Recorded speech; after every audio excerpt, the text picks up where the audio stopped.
On this edition of Lakeville City Limits, we take a look at some of the upcoming events at the Arts Center, including a sneak peek at Expressions Community Theater's performance of the Dixie Swim Club. Former Lakeville City Council member and current Met Council member Wendy Wolf joins me to talk about how the Met Council affects the city of Lakeville. And finally, we'll head over to the Heritage Center and take a look at the new Scrapbooking Club. Hello, I'm City Administrator Steve Melke. Welcome to City Limits, Lakeville's public information program. The Lakeville Area Arts Center promotes cultural enrichment and artistic expressions for the entire community by offering many unique youth and adult art classes, as well as a variety of theater productions. Here is Arts Center Manager Tom Barnard with another edition of Arts Center Presents. Welcome to the Lakeville Area Arts Center. One sign of spring is finally here. The Lakeville Park and Recreation brochure has been delivered to all Lakeville homes, and it includes some great summer art classes and camps offered here at the Arts Center. I'm Tom Barnard, manager of the Arts Center, and I'm here to tell you about some of the events happening here this month. The Plays the Thing Productions is presenting Footloose on our stage weekends from March 21st through March 30th.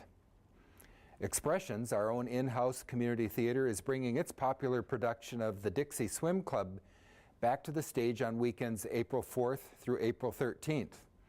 The play, written by the writers of TV's Golden Girls, is about 5 women who have been getting together for a reunion every year since college.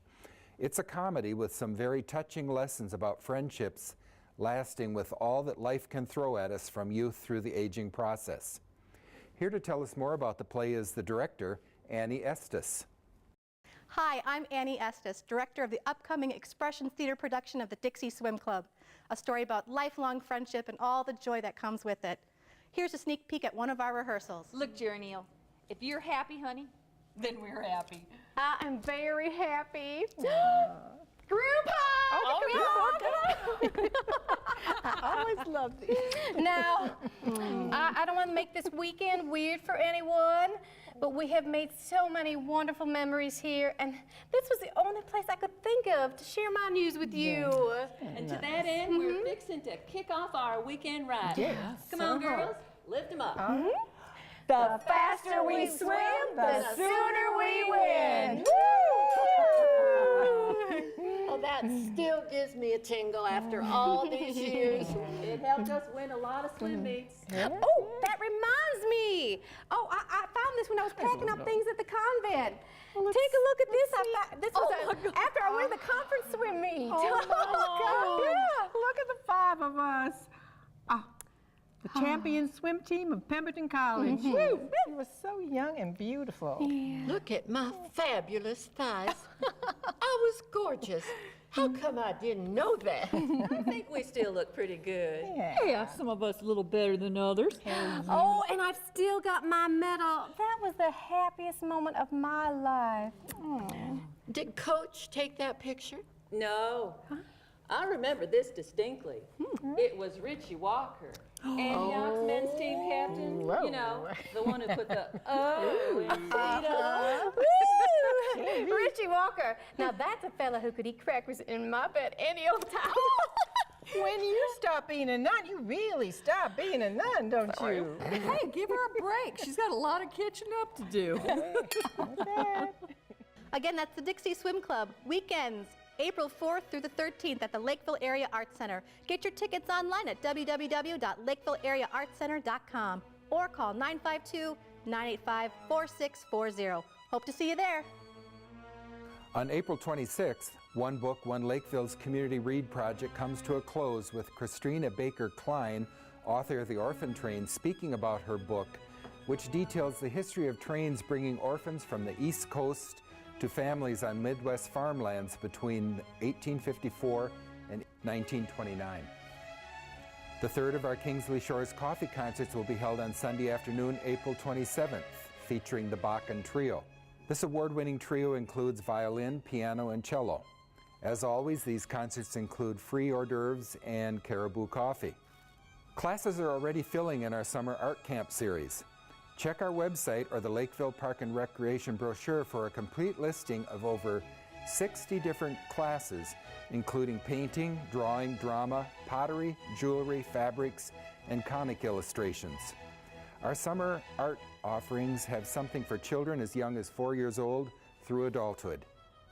To register or learn more about our programming, visit our website at www.lakevilleareaartcenter.com or call 952-985-4640.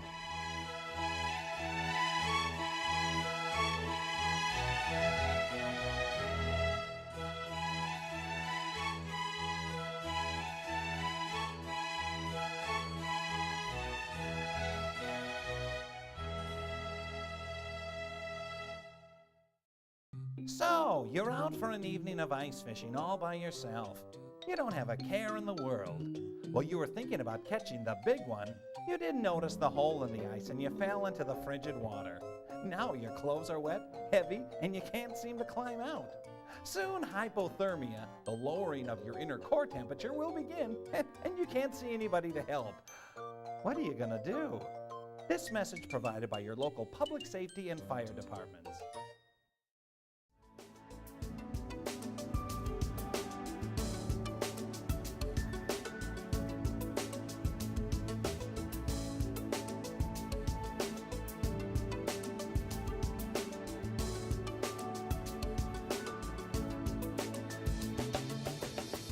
Joining me today is Wendy Wolf, member of the Metropolitan Council. Wendy, thanks for joining me here on City Limits. Thanks, it's great to be here. Wendy, you've been on the Met Council for a while, but before that you were active here in the city of Lakeville on the local level. Tell us a little bit about your time as a public servant. Well, I started out as a neighborhood activist because we had a development proposal for Quick Trip, which is now at Dodd and Cedar area. And it was originally supposed to be in a different spot that was right next to the houses. So I organized my neighbors and we came up with a solution. And now all my neighbors love Quick Trip and everybody's happy. But I found out about the process and really enjoyed it. And so when an opening came up for the Planning Commission, I applied and didn't think they were gonna pick me and ended up being on the Planning Commission for 7 years. And people encouraged me to run for city council, which I didn't want to do, but I did anyway, and had a great time there for 6.5 years. And then the opportunity came up for the Metropolitan Council, and I applied for that and was appointed by Governor Pawlenty in 2009, and then reappointed by Governor Dayton after he was elected governor. What is it about serving in these public roles that really gives you such pleasure? I am a public policy geek. I just enjoy looking at the things that aren't quite working right and finding ways to do them better. I get involved in the kind of things that most people just never think about, like sewers. Yeah. Well, I had the pleasure of working with you when I first started here, and I enjoyed my time working with you. But now you're on the Metropolitan Council. Tell us a little bit about what the Metropolitan Council does. Maybe let's go back to the start of the Met Council and what its vision was. Well, it started in the mid-'70s to deal with some issues on the regional level. We had sewers all over the region that were failing, and there was 33 different systems that had a lot of pollution issues, and so they combined together into one system. We're now down to 7 sewer plants that are much cleaner and more cost-effective because it's all in one system, and so with that economy of scale, you can do the things to clean up the pollution and make the system run better. And then we also run the transportation system. We're the biggest transit provider in the region. We partner with other transit agencies like MVTA and Southwest Transit. We do transportation planning and overall regional planning for the entire metro area, coordinating local government plans. And we provide the funding for the regional park system. It's run by the park agencies, which are generally the counties and then places like Minneapolis, St. Paul, and Bloomington. But we coordinate all the funding for those entities so that the whole system works together as a whole. And what about rail and plane? Anything about transportation or freight that you guys are involved with? It's part of our transportation planning is to make sure that freight access is available for businesses and freight moves safely through the metro area. The freight lines, of course, are owned by the railroads themselves and have federal control, but we coordinate their plans with the other parts of the transportation system. Well, very good. The Metropolitan Council, since it runs basically regional systems such as sewer, You must have a significant planning process and public process for designing and implementing those systems. Can you talk a little bit about how the Met Council functions in that way? Well, we're required by state law to do a 30-year plan for all of our systems. For the sewer system, we actually plan out more like 70 years, so they think the other people are kind of newbies in comparison, because the pipes are so large, and once you dig them down, you need them to work for a long time. So they're planned 70 to 100 years out, but our overall system plan for the whole region is done in 30-year planning horizons, and it's updated every 10 years by state statute. And we're in the process of taking public comment on our 30-year plan right now. It's called Thrive MSP 2040, and if you go to our website at metrocouncil.org, you can click on a link, read the plan, and submit comments. And we'd really like to hear from normal people about what they think about the plan, because it does affect our lives in terms of how we get places and where we live. And we hear a lot from people who want things from us, but we don't always hear from normal people as to how they're affected by our plans. So getting comments from as many people as possible is important. Well, and I know from the local level, from the city level, we provide comments and suggestions to the council as well, because ultimately the plans then also drive where revenues are spent and how the region spends its economic abilities. And we appreciate that collaboration with the local governments. The cities are the ones that do most of the work, frankly, in terms of development. So we need to work in close cooperation and make sure that all of those city plans line up so that there aren't gaps in how things are working. Yeah, I think your average citizen is just going about their lives. They don't really always understand all the work that goes into planning how the infrastructure of our metro area affects their daily lives. They just want it to work. Yeah, and as long as it works, nobody ever hears about it. But we have a spectacularly successful sewer system here. It's very cost effective, very clean, and other places have had to deal with overflows when they have big rain events. Milwaukee had billions of gallons of overflowing sewage because of some storms last year. And we didn't have that kind of a problem because we've been working with all of our communities to make sure that our system runs well. Well, I don't know if it's true anymore, but there was a point in time where some cities still had combined sanitary and stormwater systems. Is that all done now? It's mostly done. Minneapolis still has a few places that they're working on disconnecting the system, but it used to be really common back in the old days. Well, 50 years ago, sewage wasn't even treated. It was just dumped in the river. Right. So we've come a long way since then. What comes out of our sewer plants now is pretty much close enough to drinking water that you would be safe to drink it. And that's a huge accomplishment, to go from just dumping the raw sewage to having the water that goes into the river be far cleaner than the water that it's going into. It actually improves the water quality in our region. Yeah. And people help pay for that whether they know it or not, because when we send out our sewer bills, embedded in that is the payment we make to the Metropolitan Council to actually treat the effluent. Correct. So Wendy, looking at the Thrive plan, if people do have an interest in commenting, is there a period of time that they need to do that? Public comment is being accepted through April 28th, so they've got some time to read it and chew it over and make comments. And if you go to the website, you can comment by phone, by email, you can write a letter, you can fax. I mean, there are plenty of ways that people can comment and have their opinions heard. And I assume if they have questions, they can just call the Metropolitan Council's general number and they'll hook them up with somebody to talk to. Yes. Well, very good. I do want to thank you very much, Wendy, for your service to Lakeville, both when you were on the council, the Planning Commission here, and now serving on the Metropolitan Council as a Lakeville representative. Well, thanks. I've really enjoyed it. Well, thank you for being here on City Limits. Glad to be here. Did you know that you can bring household hazardous waste, electronics, and other recyclables to the Recycle Zone in Eagan? There is no charge for most items, and this service is available to all Lakeville residents. They even offer products that are still good to residents free of charge. The Recycle Zone is open Wednesday through Saturday and is located at 3365 Dodd Road in Eagan. For more information, call 651-905-5500. 4520.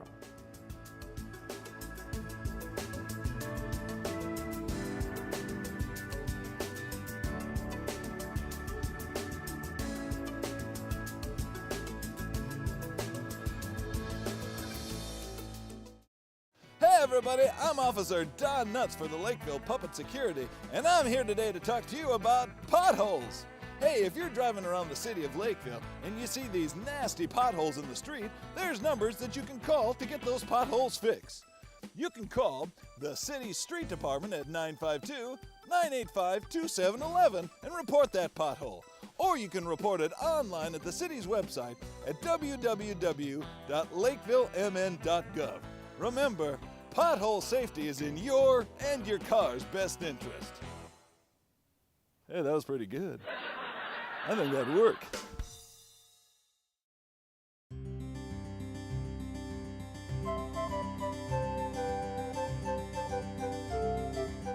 Hi, I'm Patty Rudy, and I'm Recreation Program Coordinator here at the Heritage Center for the Lakeville Area Active Adults. And today I'm here with Charlotte Russell, who is one of the leaders of our new scrapbooking class. Welcome. Thank you. Good to be here. Thank you. So I was just wondering, this is a new class for us, and you started last month. What kind of background do you have in scrapbooking? About 4 years ago, I went on a Women of Faith cruise to Alaska. And when I came home, I thought we'd taken over 1,000 pictures. So a friend of mine told me, she said, you need to scrapbook those. So I took everything to Archivers, and she went in with one shopping bag and an album. And she started showing me how to do it, and now I've got, oh my gosh. It's really grown over the 4 years. But it all started with just that one, wanting to do a vacation picture album. Awesome. Okay, and so there is another instructor in this class. Right. Is that her? Her name's Maggie, and she doesn't do scrapbooking as much as what she does vinyl. She does T-shirts. She has done some cards, and she's an awesome inspiration. She's really good. Okay. So she's, in fact, when she's here in 2 weeks, she's going to teach the girls how to make bags, because some of them are interested in that.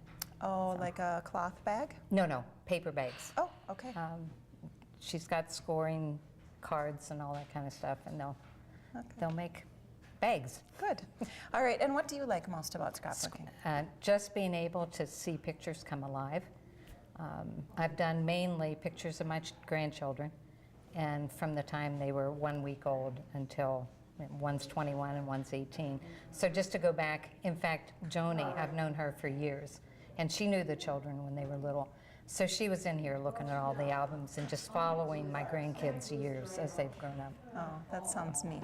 Okay, so if someone were to be in this class, would they need to bring things with them, or are you helping with supplies that they might use? No, they need to bring their own paper.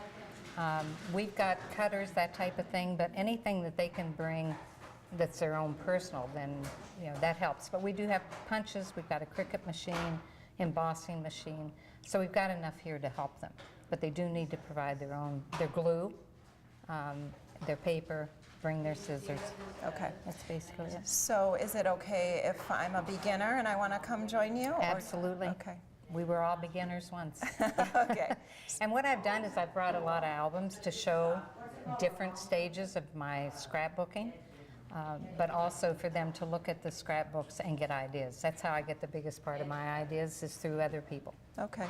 All right. And what has the reaction been? So I know you've met 3 or 4 times. What has the reaction been from the classroom participants so far? They like it. They like it. And Christy just came today, and she is coming back. We meet every other week, and from 10:30 to 12:30. Good. Okay. Well, it looks like a lot of fun, and you're always looking for new participants, I would assume. Absolutely. Okay. Yeah. Is there anything else you'd like to add as far as if there's any kind of special projects people have, they can come join? And they can, and if we can help them, we certainly will. Like I say, one of the girls wanted to do bags, so we're going to do that. Okay. So if they have a special project in mind, we'll do everything we can to implement it for them and help them. Okay. Well, good. Well, thank you so much, and thank you for taking the time to, be here for this class. Oh, it's fun. Yeah. Okay. I enjoy it. Right. Thank you, Patty. Yeah. If you are interested, come join us for this new scrapbooking group. Create scrapbook pages or work on your own projects. This group meets every other Monday, March 31st, April 7th, 21st, and 28th. Lakeville area active adults are age 50 and over and enjoy programs like scrapbooking. We are always looking for new members to join. We have a lot of fun here at the Heritage Center.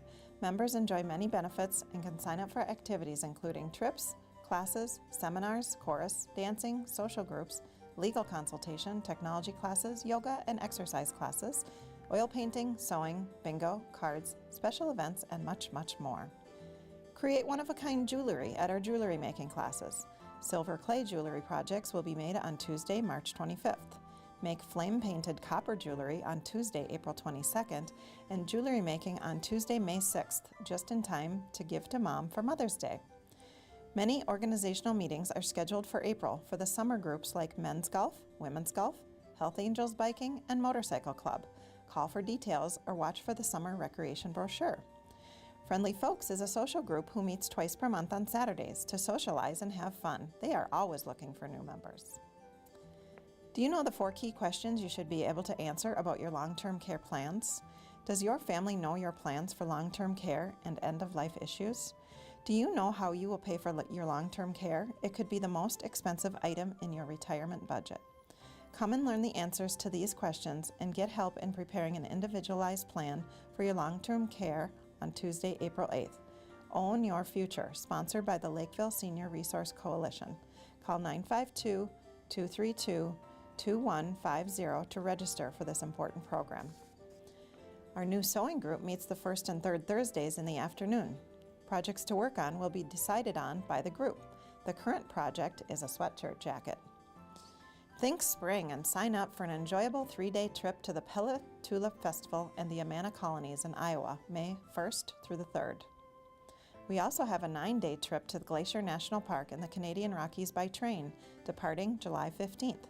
Enjoy the beautiful scenery aboard an Amtrak train on your way to Montana and the Canadian Rockies, including the Going to the Sun Highway, while making many memorable stops along the way. This is a destination that is not to be missed. Got a new iPad and you don't know how to use it? iPad classes are beginning again on Thursdays, April 10th. A series of 4 different classes are available, or just take 1 or 2. Hurry as they fill up quickly. Our waffle breakfast is scheduled for Sunday, April 27th. Please come and enjoy breakfast and help the Heritage Center with our fundraising. Please be sure to bring your family and your friends. Also, we are offering 2 different options for purchasing your spring flowers through the Heritage Center and Paul's Market. You have 2 choices. Let us do the driving for you. Order flowers through the Heritage Center during our spring delivery sale and pick up here at the Heritage Center on Thursday, May 8th, just in time for Mother's Day. Or, if you'd like to shop at Paul's, please make sure you mention our name and pick up a certificate here. A percentage of the sales will be donated to the Heritage Center for each program. Thank you for your support of our fundraising. Please call 952-985-4620 for more information on any of the programs I mentioned here or to register. Or visit us online at lakevillemn.gov or stop by the Heritage Center at 20110 Holyoke Avenue here in downtown Lakeville. We look forward to seeing you here.